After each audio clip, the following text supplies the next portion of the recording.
Assalamualaikum warahmatullahi wabarakatuh. Alhamdulillahirabbil alamin wassalatu wassalamu ala Rasulillah wa ala alihi wa sahbihi ajma'in. Alhamdulillah, bersyukur pada Allah Subhanahu wa taala sekali lagi kita dapat bertemu di dalam sesi tadabbur Al-Quran setiap muka surat pada pagi ini. Kita hari ini akan bersama-sama di muka surat 563 dan insya-Allah kepada sahabat-sahabat yang mempunyai kelapangan dan kesesuaian untuk membuka mushaf, bolehlah berbuat demikian insya-Allah pada pagi ini. Kepada sesiapa yang berada di dalam kereta, di dalam kenderaan, di dalam keadaan yang tidak sesuai untuk berbuat demikian, jangan buka mushaf. Boleh hanya mendengar insya-Allah daripada sesi kita pada pagi ini. Hari ini 26 hari bulan Jamadil Akhir tahun 1442 Hijriah bersamaan dengan 9 hari bulan Februari tahun 2021. Kita akan bersama-sama pada hari ini di dalam juzuk yang ke-29 dan insya-Allah kita telah mula masuk kemarin semalam pada muka surat yang pertama iaitu surah Al-Mulk, muka surat yang pertama, dan hari ini kita bersama lagi dalam surah Al-Mulk, masih lagi di muka surat yang kedua, dan insya-Allah kita ada separuh lagi muka surat Al-Mulk ini, surah Al-Mulk ini insya-Allah selepas ni, iaitu pada hari selepas daripada ni insya-Allah. Jadi hari ini kita akan bersama-sama di surah Al-Mulk ayat yang ke-13 sehingga ayat yang ke-26 insya-Allah. Jadi kita akan bacakan sedikit daripada surah Al-Mulk, muka surat ini, muka surat 563 insya-Allah, untuk supaya kita mendapat keberkatan daripada sesi kita pada pagi ini. A'udzubillahi minasyaitonirrajim. Bismillahirrahmanirrahim. Wa asirru qawlakum awijharu bih. Innahu alimun bidzatis sudur. Ala ya'lamu man khalaq wa huwal latiful khabir. Sadaqallahul azim. Jadi pada ayat ni ada beberapa perkara lah. Sebelum daripada ni ada permintaan daripada sahabat-sahabat yang meminta apakah tema kepada surah ini ataupun apakah tema kepada juzuk yang ke-29 ini. Kita telah sebutkan semalam bahawa tema juzuk ini adalah tema ad-da'wah. Kerana kebanyakan daripada surah-surah yang berada di dalam juzuk ini adalah menceritakan tentang dakwah, kisah dakwah, bagaimanakah cara dakwah, suruhan kepada baginda Nabi sallallahu alaihi wasallam supaya menyampaikan Islam ini kepada semua manusia. Jadi sama ada surah Muddathir, surah Muzammil, surah Nuh, surah Jin dan sebagainya, kebanyakannya menceritakan tentang dakwah. Tetapi dalam surah Al-Mulk ini sebagai pembukaan kepada juzuk yang ke-29 ini, dia menceritakan sebenarnya ialah konten dakwah itu, iaitu apakah perkara yang utama yang perlu ditekankan, yang perlu disampaikan kepada manusia ini. Jadi itu adalah menurut sebahagian daripada ulama-ulama tafsir yang menyebutkan demikian. Saya mengongsi dengan sahabat-sahabat yang dikasihi Allah Subhanahu Wa Taala. Jadi surah ini adalah konten kepada dakwah, isi kepada dakwah untuk menyampaikan Islam ini, untuk menyampaikan kepada manusia apakah topik-topik utama yang perlu disampaikan. Jadi kita berada di muka surat yang kedua insya-Allah hari ini daripada juzuk yang ke-29 ni ataupun daripada surah Al-Mulk. Allah Subhanahu Wa Taala yang pertamanya dalam ayat yang ke-13 ni nak menceritakan tentang ilmu Allah Taala ni. Jadi dikatakan sebab nuzul kepada ayat ni adalah orang-orang kafir Quraisy ni telah berceritalah sesama mereka, mengata ini dan itu kepada Muhammad dan membuat perancangan-perancangan ke atas Nabi kita sallallahu alaihi wasallam. Tetapi perkara tersebut diberitahu oleh Allah Subhanahu Wa Taala kepada Nabi kita. Jadi apabila perkara ni sampai kepada orang Quraisy, mereka pun merasailah bahawa oleh kerana mereka ni bercerita atau bercakap perkara ni secara terang-terang, secara didengari, secara kuat dan sebagainya, maka sebab itulah mereka pun berkatalah kepada sesama mereka ni, selepas daripada ni kita bercakap perlahan-lahan, kita berbisik-bisik saja, takut nanti ada orang dengar dan akan beritahu kepada Muhammad. Jadi Allah Subhanahu Wa Taala pun menurunkan ayat ini. Apa yang Allah Taala sebut, wa asirru qaulakum aw jaharu bih. Kamu kuat ke suara kamu, kamu perlahan ke suara kamu, kamu kuat ke suara kamu, kamu jahar ke, kamu sir ke, wa asirru ataupun aw jaharu, kamu kuat ke, innahu alimun bizatis sudur. Allah Taala bukan sahaja tahu apa yang kamu perkatakan, apa yang kamu bisikkan, bahkan lebih daripada itu lagi Allah Taala tahu apa yang ada di dalam dada kamu. apa yang ada di dalam hati kamu Allah Ta'ala tahu. Jadi bagaimana mereka nak lari daripada Allah? Jadi kita katakan untuk kita pada hari ini bahawa ilmu Allah Subhanahu Wa Ta'ala ni tidak boleh disembunyikan. Bagaimana nak sembunyikan? Apa yang ada dalam hati kita pun Allah Ta'ala tahu. Jadi sama ada kita kuat ke, sama ada kita perlahan ke, Allah Ta'ala tahu. Jadi oleh kerana itu berjaga-jagalah, janganlah kita melakukan maksiat, kita bersembang, kita mengatakan, kita mengutuk orang, kita mengumpat orang dan sebagainya, sama ada dengan suara kuat ke, suara perlahan ke, sama ada manusia dengar ke, sama ada CCTV ambil ke, tak ambil ke, Allah Ta'ala tahu semua apa yang kamu lakukan. Even apa yang ada dalam hati kamu. Kemudian ala ya'lamu man khalaq wa huwal latiful khabir. Allah Taala bagi alasannya, reasonnya kan. Siapa yang menciptakan kita? Yang menciptakan manusia ialah Allah. Kalaulah Allah Subhanahu Taala menciptakan kita, maka takkan dia tak tahu apa yang ada pada kita. Kalaulah kita kata Jepun yang menciptakan enjin tu kan, enjin kereta Toyota, enjin kereta Nissan ke, enjin kereta apa kan. So dia tahu apa yang ada dalam tu. Takkanlah Toyota tak tahu apa yang ada dalam enjin Toyota. Sebab dia yang design. Allah Subhanahu Wa Ta'ala menciptakan kita. Allah Ta'ala menjadikan kita kan. Dia tahu apa yang ada. Doktor mungkin dia akan cuba cari kan. Cari masalah, cari kan rangkaian-rangkaian yang ada dalam sistem body kita ni kan. Itu kerja doktor. Jadi setengah daripada apa yang dikaji oleh doktor ni kemungkinan betul dan kemungkinan salah kan. Jadi mereka cuba. Itu adalah usaha yang Allah Ta'ala berikan kepada manusia supaya mereka ni berfikir dan mencari jalan kan. Jadi itu, tetapi mereka tidaklah mengetahui 100% lagi. Mereka setengah-setengahnya hanya tahap mencuba. Vaksin coronavirus kan. Ada yang kata 95%, ada yang kata 80%, macam-macam. Sebab apa? Mereka tak pasti boleh dapat tak boleh dapat. Jadi Allah Subhanahu Wa Ta'ala yang mencipta kita ni man khalaq, takkanlah dia tak tahu. Sebab tu Allah Ta'ala kata dia ni Al-Latif dan juga Al-Khabir. Al-Latif ni tahu sehingga perkara-perkara yang paling halus. Al-Khabir ialah semua perkara dia tahu. Bukan hanya benda kulliyat saja, ulama tafsir kata, tapi benda juz'iyat. Juz'iyat maknanya setiap bahan, setiap part-part daripada itu semua Allah Ta'ala tahu. Dan kemudian halus bagaimanapun Allah Subhanahu Wa Ta'ala, kerana dia itu Al-Latif dan keranalah dia itu adalah Al-Khabir. Huwallazi ja'ala lakumul arda zalulan. Kemudian Allah Ta'ala sebutkan nikmat yang diberikan kepada manusia, kepada kita semua. Apa dia? Iaitu Allah Ta'ala jadikan bumi ini zalul. Zalul ni Allah Ta'ala kata, takkah Allah Ta'ala menjadikan bumi ini? Bukankah dia yang menjadikan bagi kamu bumi ini zalul? Zalul ni daripada zil, artinya ialah yang tunduk, yang mudah untuk dimanfaatkan. Itu arti zalul. Jadi satu benda dalam bahasa Arabnya, kalau satu perkara tu dia tunduk, dia ikut apa saja yang kita buat, itu nama dia zalul. Jadi contohlah kita kata tanah liat tanah liat plastisin yang budak-budak main tu kan, dia boleh buat apa saja. Itu nama dia zalul. Jadi kemudian lagi, kalau lah kata nak bandingkan dengan besi, of course lah, maka tanah liat itu lebih zalul lagi daripada besi. Tapi besi pun walaupun dia keras, bila kita bakar dia panas, maka dia lebur, maka dia pun jadi mudahkan untuk dibentuk, sehingga manusia boleh bentuk ini dan sebagainya. Maknanya itu adalah zalul. Tak ada benda yang manusia tak boleh pergunakan. Semua atas dunia ni Allah Ta'ala telah beritahu zalul.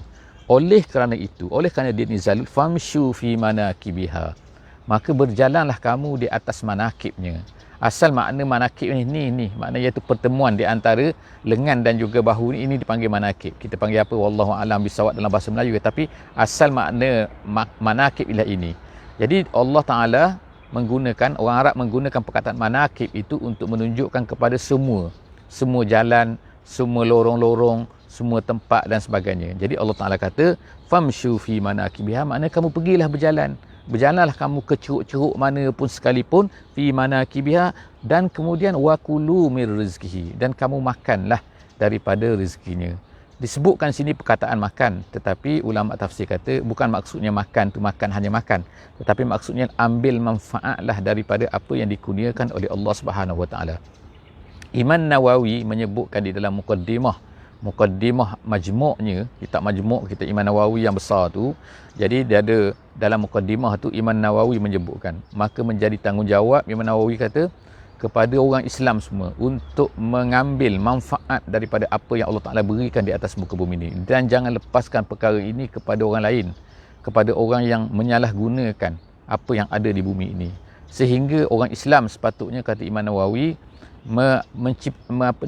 mengindustrikan itu jarum tu, yang kecil tu kan. Janganlah sampai jarum pun maka dibuat oleh orang lain yang akhirnya umat Islam terpaksa bergantung kepada mereka. Jadi apa yang kita lihat pada hari inilah, maknanya banyak perkara-perkara yang mana orang Islam ini bergantung kepada orang-orang yang tidak Islam. Sehingga bila bergantung makanan, bila bergantung apa-apa yang penting-penting, maka akhirnya terpaksalah seolah-olahnya orang Islam ni tunduk kepada kehendak orang-orang yang tidak Islam, kepada kadang-kadang tu musuh Islam. Jadi oleh kerana itulah maka Allah Ta'ala menyuruh kita ni, wakulu mir rizkihi, ambil manfaatlah kamu daripada apa yang dikurniakan oleh Allah. Rezeki itu bukan makanan saja. Rezeki itu segala-galanya. Apa yang diberikan itulah ada rezeki apabila kita ambil manfaat daripadanya. Kemudian Allah Ta'ala kata wa ilaihin nusyur, tapi ingat, kemudian kamu ni akan kembali kepada Allah Subhanahu wa Ta'ala. Seterusnya aamintum. Kemudian sekarang ni Allah Ta'ala memberi amaran. Setelah daripada diceritakan dia mudahkan segala-galanya, sekarang dia beri amaran kepada manusia. Iaitu manusia ni apabila dah dapat ni semua ni, dah dapat kemudahan, dah dapat manfaat daripada dunia ni, adakah mereka ini akan merasa aman? Aamintum man fis sama, siapa yang di langit. Maksudnya siapa yang di langit itu Allah yang mana pusat pemerintahannya di langit. Allah yang mana bukan Allah tu berada di langit. Itu kita seolah mengatakan Allah itu bertempat. Tak. Tapi maksudnya ialah Allah yang mana pusat pemerintahannya di langit. Iaitu kuasanya yang mentadbir tu daripada langit. Adakah kamu tak takut an yaksifa bikumul arda? Dia bolak-balikkan dunia. Yaksifa tu maknanya yang atas jadikan bawah, yang bawah jadikan atas, terbalik-balik. Kemudian wahiyat faiza hiya tamur. Faiza hiya tamur. Tamur tu artinya ialah apa? Iaitu tamur tu ialah maknanya dia bergoncang. Ittirab maknanya kan. Ittirab maknanya bergegar kan. Jadi dah dia bergegar dan kemudian dia tunggang terbalik pula. Kamu tak takut ke kalau Allah Subhanahu Taala buat macam tu? Jadi kita tengoklah apa yang berlaku pada hari ini kan. Kadang-kadang gempa buminya, kadang-kadang tsunaminya. Maknanya dunia ni bergegar. Baru ni apa yang berlaku kan di tempat kita ni kan, di Brunei Darussalam ni, meteor daripada langit itu kan. Kemudian kata satu letupan baru berlaku kan, dah bergegar kan.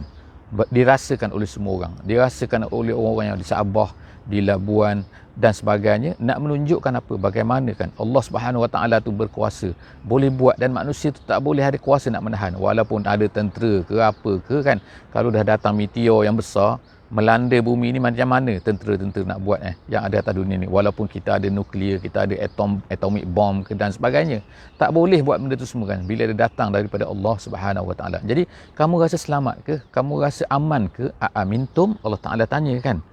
Kemudian aamintum, am amintum. Kemudian Allah Taala tanya lagi, am amintum, ataupun kamu rasa selamat, man fis sama, siapa yang mana pusat pemerintahannya di langit tu, iaitu Allah Subhanahu Wa Taala, an yursila alaikum hasiba, dia mengirimkan ke atas kamu hasiba. Hasiba ni ialah angin yang kuat yang diiringi dengan batu.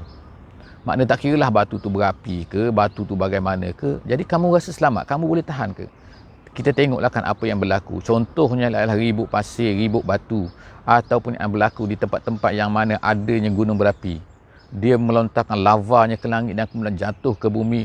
Kamu rasa selamat ke? Kamu rasa boleh jamin ke? Kamu boleh tahan ke kalau perkara itu nak berlaku? Allah Ta'ala boleh buat artinya apa sahaja kepada manusia ni kalau dia nak. Fasata'lamuna kaifa nazir. Pada ketika itu barulah kamu tahu kaifa nazir, bagaimana amaran yang Allah Ta'ala telah berikan kepada manusia. Jadi manusia ni kalau tak berlaku macam tu kan, tapi setengah manusia bila berlaku pun mereka masih lagi tidak sedar. Yang kecil-kecil tak sedar lagi. Mereka mungkin nak yang besar-besar lagi, barulah mereka sedar bila ni. Jadi sebenarnya bila kita kata coronavirus ni baru satu perkara yang kecil yang datang kepada manusia, walaupun dia adalah pandemik, walaupun dia itu dahsyat kita kata, tetapi itu baru mungkin kita kata amaran yang kecil yang datang daripada Allah Subhanahu Wa Taala bagi orang yang beriman, di samping kita berusahalah untuk mengelakkan dan mencari vaksin-vaksin dan seterusnya. Kemudian walaqad kazzabal ladzina min qablihim fakaifa kana nakir. Allah Ta'ala sebut sini kan, tengok kan, kamu tak tengok ke kan, kamu tak tengok ke orang-orang yang sebelum daripada kamu ni telah mendustai Allah Ta'ala.